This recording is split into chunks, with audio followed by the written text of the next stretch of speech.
Hey guys, welcome to Of Course It's Miracles, A Course in Miracles. I'm your host, Candace Johnson. Today I'm bringing you another behind the scenes of a soul activation session that I did with my homie, Molly. Now, Molly is a badass. She studied at Tartine. She owned Rose's Fine Foods, which was like the diner in Detroit. It was like an institution. It was a place everybody went to. And before other restaurants were doing like all organic, like just really good food you could eat every day, paying their employees like fair wage. She was doing it, especially in Detroit. It was a big deal. I mean, she's been featured in Bon Appetit Restaurants of the Year. She's been featured in the New York Times. And she had a really successful business. And then COVID happened. Obviously, the restaurant industry suffered during COVID. So she scrambled and changed her entire business concept then. And what she did was she transitioned over to natural wines, which again, innovator, the first one to do that, and to turn Roses into like a sandwich shop. And she would have like charcuterie stuff and just snacks, and even Luluti skincare was sold there. And this was doing okay for a while, but then it just wasn't working. I think even if she was around today, she'd be more popular than it was. We were really coming out of COVID and people just were not activated to spend money like that. But like trying to change this thing over and make it successful, she burnt herself out and she closed Roses and she decided to sell it. It was all over the news. And she got a real job, which is like for someone who's an entrepreneur for 11 years to go back to a real job is not an easy thing to do. But we're talking to her after she quit that job. I saw her some Instagram posts that made me realize that she was not working a 9 to 5 anymore.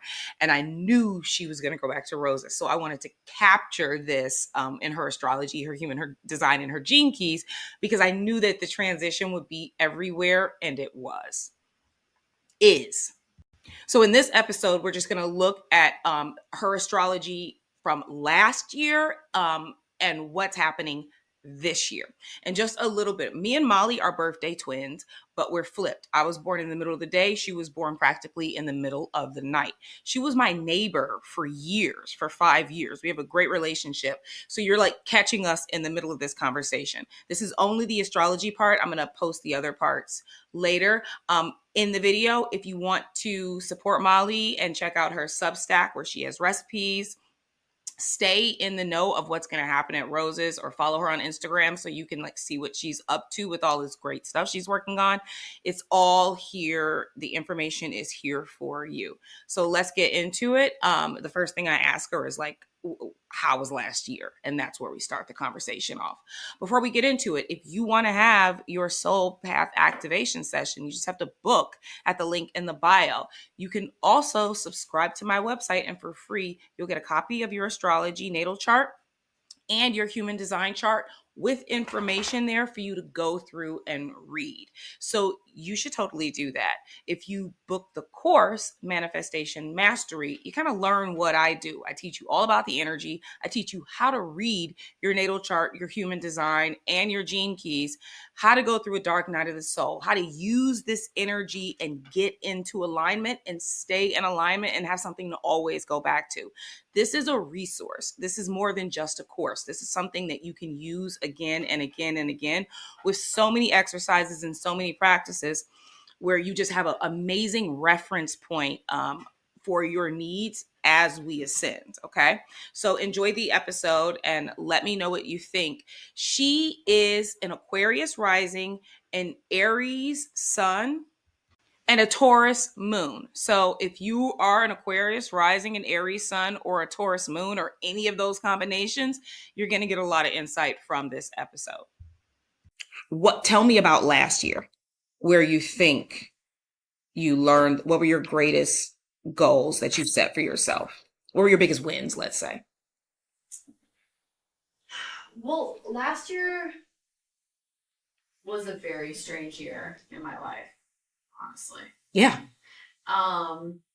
Because like in a lot of ways I was doing these things that I had told myself that this is like, after having run Roses for a decade, I was like, what if I cut away all of this stuff that like ended up like amounting to my kind of like discontent, exhaustion, unhappiness.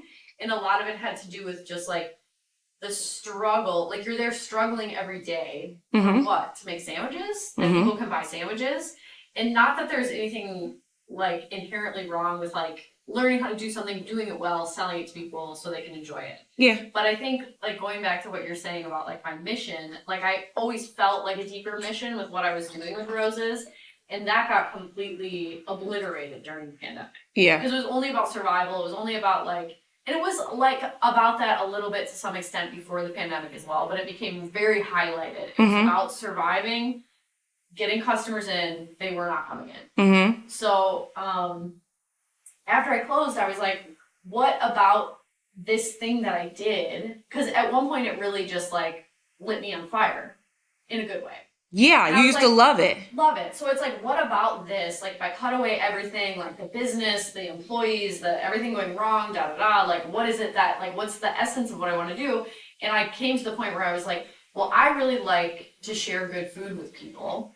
And so, like, how do I do that? And that kind of led me to the nonprofit world, where I was like, I need to do that in a way where I'm not worrying about money all the time, because that kind of, like, destroys my very, like, tender little idea of like why this is important and why it's special. Is like having to focus on like scrounging for money all the time, because it's like then you get away from like your real like values and principles of what you're doing, and you're like, are you even serving, like are you even doing the thing that you set out to do? You start losing the plot when it losing the plot completely. Yeah. So that's why I was like, okay, well, I'm gonna get this. I have been talking to this nonprofit, so I'm like, let me get the. They offered me a job. Yeah. And I was like, okay, like I'm going to have the opportunity to create a program from scratch that's going to serve kids, which is cool because you like kind of meet people when they're young. Yeah. And like, that's when you kind of like make a lot of ideas of what you think the world is when you're young. And so if you're exposed to different things, you're like, this is a part of the world. Yeah. And you can decide when you're an adult if you think it's important. Yeah. But if you never encounter it, like none of the schools I went to in Howell had any good food or anything. I just knew about good food because of my family. But it's like most of the people in my town, it's like they think fast food is amazing. It's like they're typical. Yeah. You know, like they don't really care about food. So I was like, this is cool. I like meet kids when they're young, expose them to great food, bring all of my value system from roses into this place, work with farmers, But it's of course way harder to totally change a system. And it's a great nonprofit, like they're doing a lot of good for a lot of people, but like food is not their mission. And so like for me, like coming into that space, like I had to lift the whole thing myself essentially. And like while I was lifting it, they're like, oh, that's cool, you're lifting it. But if I'm like, let me pass this to you, they're like, oh no, we're doing other things. So like that was kind of like the point that I got to where I was like, and that kind of like in real world equals me working really long hours, cooking 100 meals a day by myself, doing all the dishes for 100 kids because I didn't want to have styrofoam every day. Like I wanted them to eat off real plates and forks.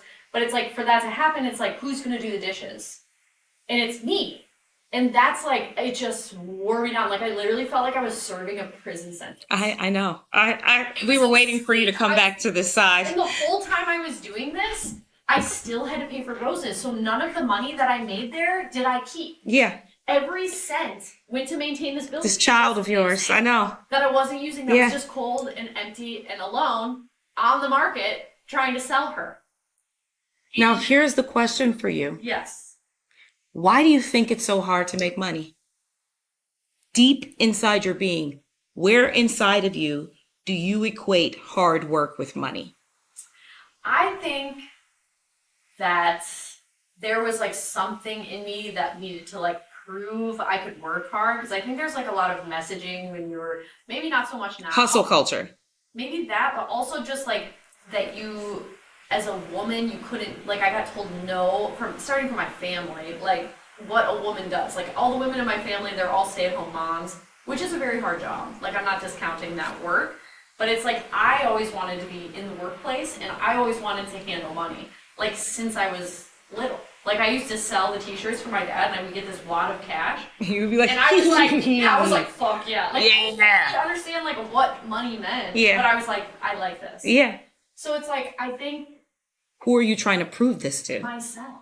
I don't know, that I can work as hard as anybody. It's like a stupid thing. It's like not. It's not equating to money. No, it's not equating to money, and it's not about money. And so it's like I'm picking these things that are very difficult to do, and I'm using my body to do it. I should be using my mind. And I think that there's like something in me that like thinks that it's not complete unless my body is exhausted. And I think I just need to let that go. You do need to let that go. And like let things happen more in my mind. And I think also another part of it is I think that I'm not like great at communicating, or like I have like an uneducated sense about like the way to communicate things to people. And so like the vision that I have is not getting translated. And so like I'm like, let me just do it myself. Do you know what I mean? Yes. Because like my body knows, my interior knows, and I have like a hard time of like expressing that like verbally to other people. Okay. In a way that's not all like scattered and ADD and like blah blah, you know? Why are you explaining it to other people? As in, like when you're a boss? A team. That's a training manual. Not even just talking to like the place that I worked, but like, I mean, I could have, before I transitioned this place into like getting really all the styrofoam, I could have instead been like, no, first we need to hire someone. Yeah. But I was literally like, let me throw myself on this fire and burn up until I can't stand it anymore, and then hopefully we'll hire somebody. So it's like, I just need to like, values and like be like planning, and I need to slow myself down because I want to get to the end. I want the result now, and the only way to get it now is to just do it yourself without any help. That is not how you get to a result. No, and that's not the result. What is the result? So here's the question. I'm exhausted and then I quit that job. So I see what your challenges are, and I saw what your wins were. So here's my biggest question. What's the big dream? The big dream is to be able to create and have it be, like, to stay connected to my vision, like, however that, like, transforms and shifts. I can't predict that. Stay connected to my vision, create things, and then get paid for them, and get paid well. That's not a bad, you want freedom. I want freedom. I want my freedom. We're all going after freedom. I want to work for myself. We're all going after freedom. That's it. That's it. That's what you're trying to get to. That's what I want. Keep that in mind. Yeah. How you getting there this year? Okay, well, I think because I saw, I number one, you ain't at work, so I was very happy about that. I was like, yes, she's back. So literally, in this terrible place. I am back. Yeah. And I was without a safety net, and like I was like, well, I don't know how I'm gonna pay the bills at Rose's this month, but I don't care. Like I cannot. Like I can't do this anymore. Go to this job and do this thing that is like not resonating with me. It's like I have limited energy in my life. If my destiny is to go bankrupt with this thing, so fucking be it. I'm not gonna work like a riding it for another year. Not just to pay your bills. And meanwhile, I wasn't even paying the bills. I wasn't making enough to pay the bills. I'm like $30,000 in debt because I got a job. Because you got a job. That is crazy. So anyways, I'm like, I can be in debt and not work. Yeah. So that's what I'm doing. And congratulations. And thank you. And the weirdest thing, it's freeing, isn't it? I realized I am so in love with this building. Yes. It's your child. I love it. I know. And I do not want to leave it. Don't leave it.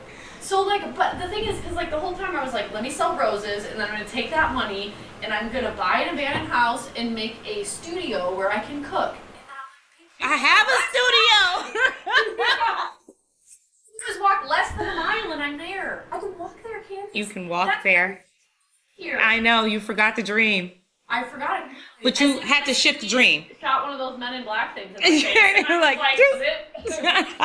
okay. Anyways, yeah. Yes. So how are you getting there? You're doing the Substack. Talk to me about what you're doing. Okay, so you have the cookbook club. Yes. I think like the broader stroke is that I'm trying to like discover a way of like cooking and interacting with the public that's almost like an artistic practice more than a business. So like I would like to at some point invite the public back to Rose's, but I would like it to not be like, oh, this restaurant is reopening and we can go anytime. It would be more in the form of like, I decided I wanted to make 400 grilled cheese sandwiches because I had this idea that relates to this other thing, and I think it would be cool if we all came together and ate grilled cheeses together. And then people show up, they eat the sandwiches, it's a really fun time, And then like now I'm like, okay, actually now and then I'm going to France for a month. And then I just close it. I have no employees who are depending on me. I have no public who's like, it's lunchtime, where the fuck is Molly? It's more like I want the public to think of me as more like an artist whose medium is food rather than like a restaurateur who is like here to serve the public. Okay. Just to give you a side note, this is what I'm saying. Everyone's going through the same thing. Yeah. Luluti, the same way. I'm like, Yeah. I'm not Sephora. Who do I think I am? Why did I try to create this Exactly. company like I was this instead of being this?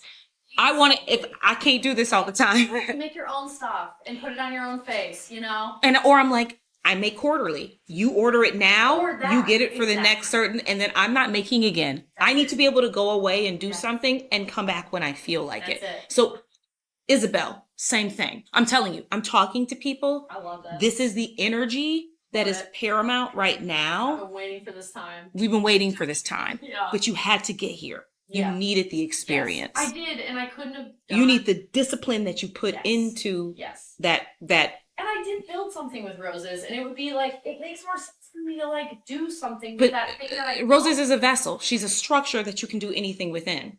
Yes, and I have like a community of people who are like familiar with my work, so like I'm not saying that people are gonna love what I do next. Oh, they're going to love what you do. If you love what you do. Yes. Okay. So what does your day look like in the perfect world? Okay.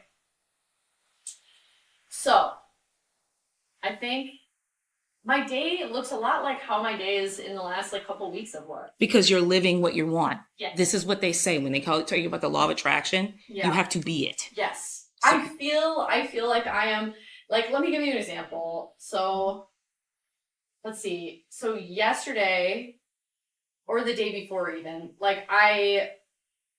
so the day before I went to the gym with Eggy. Mhm. We sauna'd. Nice. After that, I came home.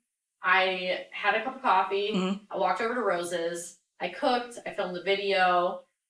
Later that day, I had like a little meeting about a job I might get. Not like a job, but like, you know, like a consulting thing. Mm-hmm. And then like I came home. Pete came home. We like made food.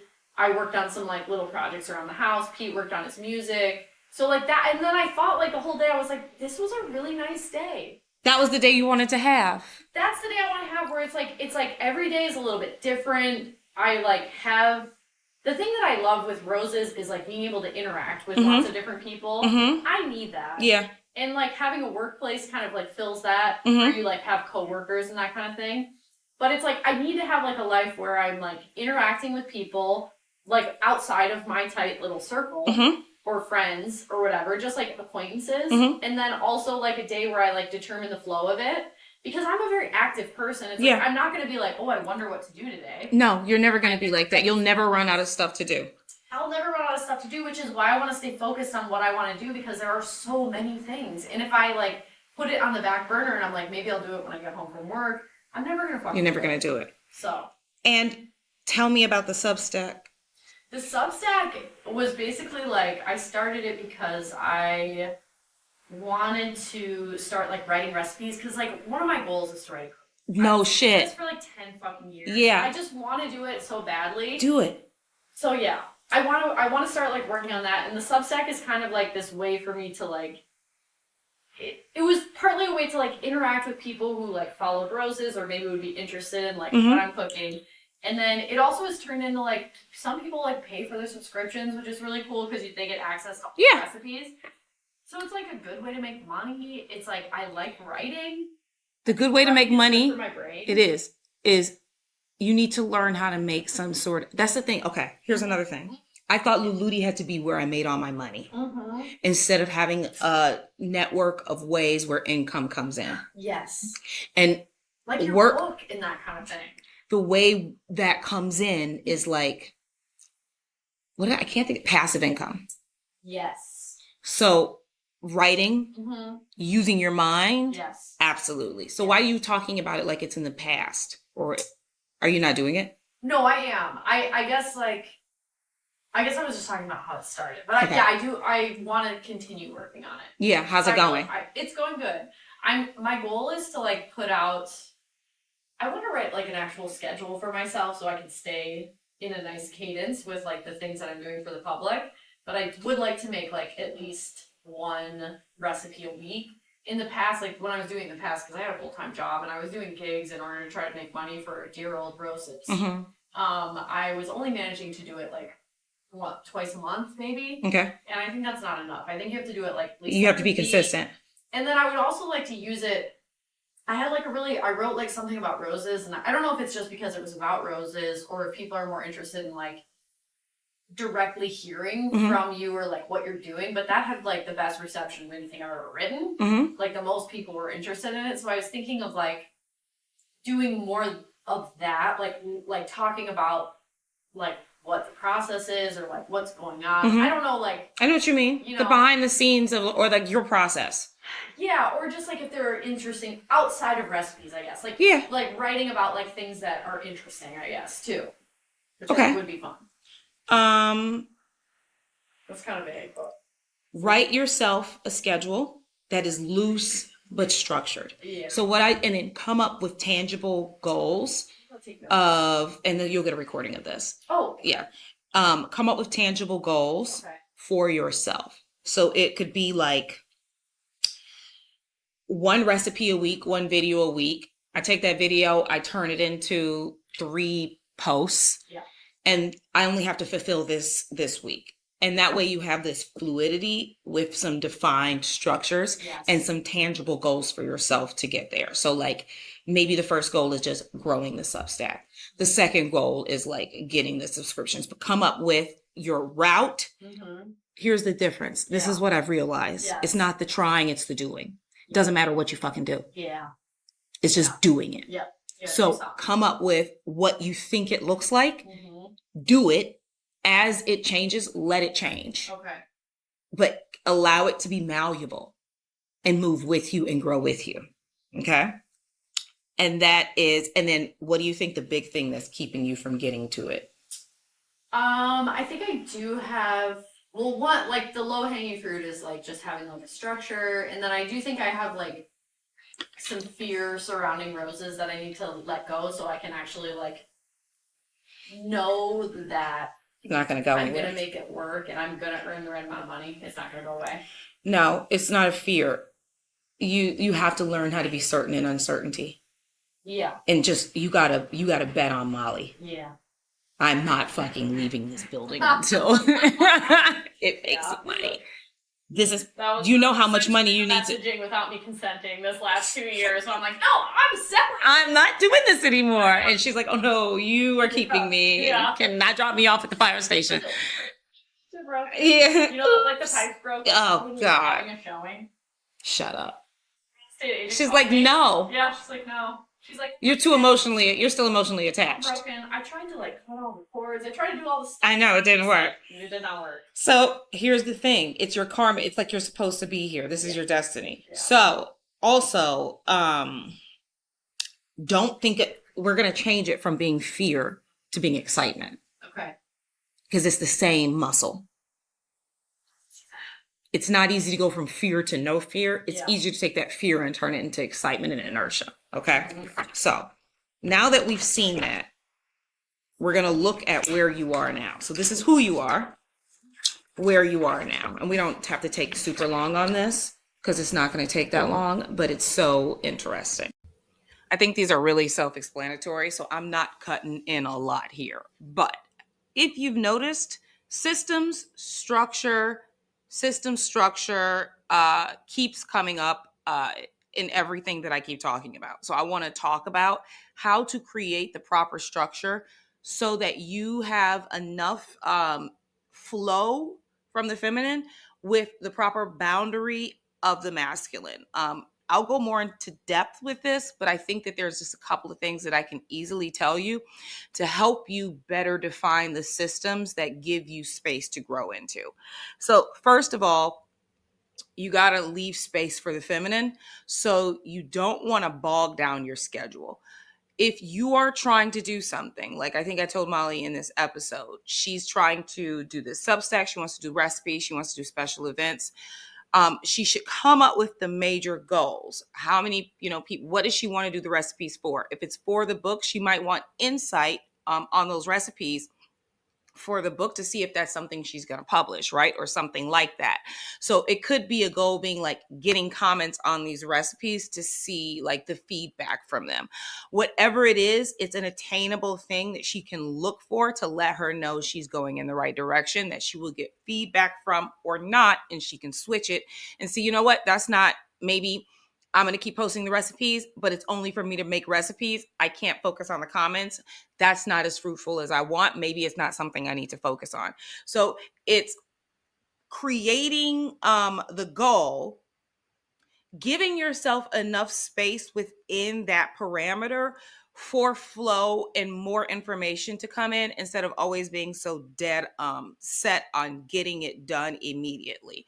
She's always rushing too. So say, she wants to put out one recipe a week, then that means she's got 5 days to write the recipe, to test the recipe, potentially to get all the ingredients for the recipe, to film the recipe, to edit the recipe.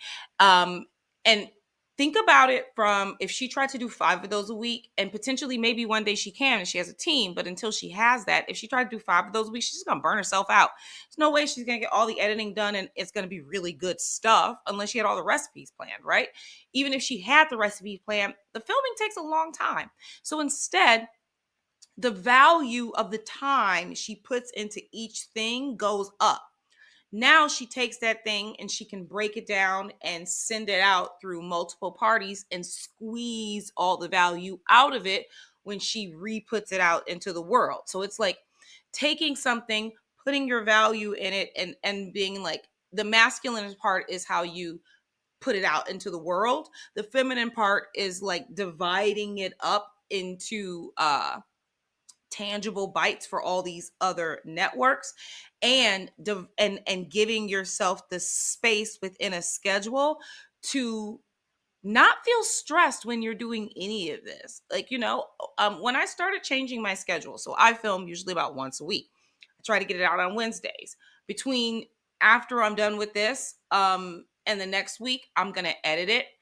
I'm going to refine it. I'm going to hone it. I'm going to do all of these parts in my own pace so that I'm allowing enough space for creativity to flow in. And I find that my work means more when I do it like this. When I'm rushing to keep reaching these objectives, they don't come out as valuable or in high quality, I think, and when I do it this way. So I have goals for each part, for the podcast, for the Instagram that I'm relaunching, for the videos, for each section of something that I'm doing, to try to reach, knowing that it takes what I'm doing every single day. It's bit by bit. So if I can come up with ways to stay motivated on my higher purpose by knowing that I'm reaching these little peaks, it could be getting more views this week than I got last week. It could be having 5 more people subscribe to my website. Subscribe to my website, by the way, and you get your free natal chart and your human design chart, and you get information you can read through and learn about yourself. Book a session. You can have this session and get in alignment. You'll leave with assignments. They get a whole report when this is done. Take the course, learn how to do it for yourself. But each of those are my tangible things. I'm just going to walk you through this. And I have objectives to reach for each of them to reach my larger goal, which is like, a self-fulfilled company that I love. And when you break it down into these parts and you give yourself space instead of trying to get to the goal, just feeling like it's going to be doing this that gets you to the goal, but you don't know when the goal is going to be reached. So you can't really focus there. You got to stay focused on the day to day. And it gives you this comfort level, though, of being able to extend your reach, where I'm always allowing more information to come in because I'm giving myself a whole week. I could spend a whole day editing and taking my sweet time with it without feeling like, I got to get this done because I got to post this by 5 o'clock. And I said I was going to post it. And then I got to post all 5 Instagrams. No, I spend the whole week doing it. And it's learning how to flow with the feminine and the masculine to create momentum that can be sustained over longer periods of time, rather than continuing the hustle of like Molly's doing, just working hard because you think that's the only way it could logically be done. It's working smarter, using all of you fully. And the whole point is to get all of the information in the packet out more than getting a ton of information. It is quality over quantity. Let's go back to the show. Big thing here is Pluto in your first house, transformation of who you are. Okay. 19 years this planet will be in your first house, transforming who you are. It's starting in my first house now? It started 3 months ago, 4 months ago. That's how you feel.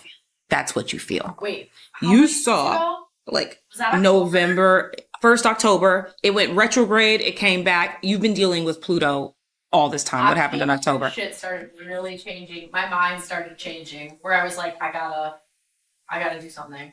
I gotta do something. And I signed that purchase agreement that fell through in December, which is the one that made me absolutely certain I was going back to this building. Because I was like, I'm not putting this shit up for sale. That it started in October too. Okay. And I didn't know what the change was, but I felt like it changed my mind where I was like, I can't keep doing what I'm doing. Like this is fucking crazy. This is fucking crazy. And then I signed the purchase agreement and I was like, oh, thank God, like I'm selling it, that's what's happening.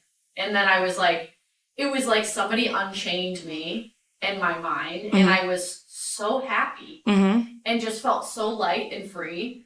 But I think it was like the change more so than like just having the purchase agreement. Because when it fell through, like I've had that happen before and I was like devastated, like crying and like so depressed. And how did you feel this time? This time, first of all, my first emotion was I was angry. I was like, what the fuck? You don't want her? Yeah, and then I was like, that's ridiculous. Yeah. This place is amazing. Amazing. And actually, I need the space, so you go ahead and fuck off. Yeah, nice. Which I guess is like still some anger, like. No, that's a like, love is protective. It's so clear to me, which it has not been. You needed I that. just thought like, okay, I need to be patient. The right person's gonna come around. You're the right person. Place. You already own a building. Like $115,000 left on it. It's like, where am I gonna buy something or fix up something for $115,000 in Detroit? It's not gonna happen. It's not gonna happen. Schnot gonna happen. Schnot. Okay. So Pluto's gonna be here for 19 years. When you think about how people see you is gonna change. They're not gonna see Molly the restaurateur. They're gonna see Molly the writer, Molly the recipe, Molly the lifestyle potentially. I see lifestyle. I see full lifestyle. Perfect. Serious? Yes. I see lifestyle. Honestly, that's what I want. I know that's what you want. So go there. Okay. Bigger. Okay. You're dreaming too small. Got it, yeah. Right? Yep. Then you've got, now here's the funniest part. So you've been restructuring, changing, restructuring, reorganizing, repatterning, trying to go after this dream, right? That's because Saturn, the builder planet, and Neptune, like your mission, has been in Pisces, your values, shifting and changing them and shifting and restructuring them and restructuring them and changing them and changing them and restructuring them, saying, I know I came here to do something. Yes. I need to get what's going on. What is going on? What is going on? Okay. Okay. So third house has Chiron still in it because Chiron is in Aries. It's all about your mindset. That's where the wound is right now. Expectation. That's the shadow. So that's like the lowest frequency versus detachment equals celebration. Okay. Let go of the expectations of your mind. Okay. Learn to detach from what you think something is and go towards celebrating whatever it is. Okay? It's easier said than done when it comes down to it. Yeah. But we're putting these expectations in our head for us to be disappointed. Yeah. When in reality, we created the expectation story. Yeah. We gave ourselves something to be disappointed about. Yeah. Nothing's better than when something happens that you weren't expecting. Right. Because it's always better. It's always better. Right? Yeah. So remember that. Okay. Your home has been changing. Yes. Clearly, you've got Uranus here, and it's all about the planet of change. Is that changing, having coal move in, the whole thing. Siblings. Soon, though. You found a house. Uranus is going to be leaving here at the end of the year. Okay. I hope the house goes through because it's going to go retrograde and come back. He already got it. Okay, good. Okay, good. Just like we're helping him like scrape and mud and all that stuff. Oh, nice. And then he's moving in next week. Oh, sweet. Okay. So, but keep expecting changes here. I want changes. I want to remodel. So it's calling you to do that. What are you remodeling? I hate our bathroom. Okay. There's no tub here, Candace. I can't believe you don't have a tub. It's the that tiny little thing. That yeah. brown tub that we refinished, it's scraping off. There's like constant cleaning mold off of it. It's hideous. I get it, man. I can't bathe in it. I only take showers. It's a nightmare. It's a nightmare. You need a hot place. I need a hot tub. I'm like, I'm tired of running water. Yes. I need to just jump into hot water immediately. I'm telling you. I don't know if you need a tub. You might just need a hot tub. No, I need a sauna. You need a sauna. Yep. We all need saunas. We do. We can't stay here without it. Can't live like this. I want to do it every day. Right. Now, funny enough, your moon is no, this is 2025, sorry. So these are the end of the year things that are coming, but this is what's happening all year round. These planets don't move fast. Okay. Okay? All right. You're going to be here all year round. You're going to keep changing things. You're going to keep restructuring things. Your values are going to keep restructuring. You will see the fruit of your labor in 2026. Think of it like you can get fruit before that, but I want you to think about working as if it's already happened. Yeah. Because it has. Yes. Okay? It already happened. Okay. Okay? So work like I'm just doing what I do every day. Yes. Okay? Smart. Jupiter is going to be in your 6th house, expanding your daily habits. So you're going to be bringing in more structure, bringing in more building, expanding what you do on a day-to-day basis. Yeah. All right? And then you're going to see a lot of that's going to be towards the end of the year. I will focus on that later. Those are the majors. Yeah, because they move too fast to tell you exactly everything, but you're going to get some results by the end of the year of how your work is going. It's going to be a good end of the year. All right. You're going to end on a high. Okay. Yeah, because you're going to go back to seeing how the work worked out. You're going to go back to be able to see. Here's the thing. If you think about like planting the seed, right? Yeah. And this is in your gene keys as well. Some people are sunflowers and some people are yew trees, as they like to say. Some things grow in 6 months. Some things take 7 years. Those seeds are the same size when they're planted. Right. Okay? Yeah. You got to start, if you understand the laws of the universe, which are like everything vibrates, all of these laws, okay? One of them is that cause and effect. Yeah. If you put the fucking work in, the fruit has to come. It doesn't have to come when you think it's going to come. But if you think of it as compound interest, the longer you put the work in that you don't get the fruit, the bigger the fruit is. That's just the way it works. Like that. That's the truth. It's all in. I got 11 fruitless years happening. Think about how much fruit you're getting. Yeah. You got to think about it from that perspective. Every year you put in another where you don't get what, man, it's going to be big. Yeah. It's going to be big. Yeah. And then I want you to think about it from that perspective. And so get excited. Yes. You know? And then think about it from this idea of, the fruit. Yes. Organic patterns grow at their own pace. Money for what you do, there's sometimes a learning how to use less before you get more again. And that's a limitation built into the system to get to squeeze you out. Yeah. To say, if you had been making so much money at that place, would you have stayed? Yeah. If you had that place for sure. If you've been making more money at Rose's, you might not have changed it to make yourself happy. Both 100%. Some of us, I think, chose the example of brokenness until we got there because we're idiots. Yes. Okay. But we're like, don't give me the money until I know I'm there. I think that's 100% true because you'll just get stagnated. And I'll just keep moving, and exactly. And that keeps you moving. If they had paid me $100,000 a year at this place, you wouldn't have moved. I would have been like breaking even and maybe like keeping $500 a month, I would not have left that. You would never left. I would have just kept this empty building for another year, 2 years, however long it took. That's insanity. That's insanity. So okay. That's where we are with astrology. All right. That's all I have for you today. You can find Molly at the Flowering Hearth, and that is _flowering_hearth, HEARTH, at Instagram, or subscribe to her Substack for amazing recipes. Like, oh my God, my mouth is watering. Okay. Chocolate pistachio cream cake, a galette to clean out the fridge, or the best ham sandwich ever. And if you head over to her YouTube, you'll find a really cool hand-pulled noodle recipe. recipe. So all of those descriptions are available below. Click the links in the bio to stay in the know with Molly. And have a fruitful week, guys. I'll see you soon.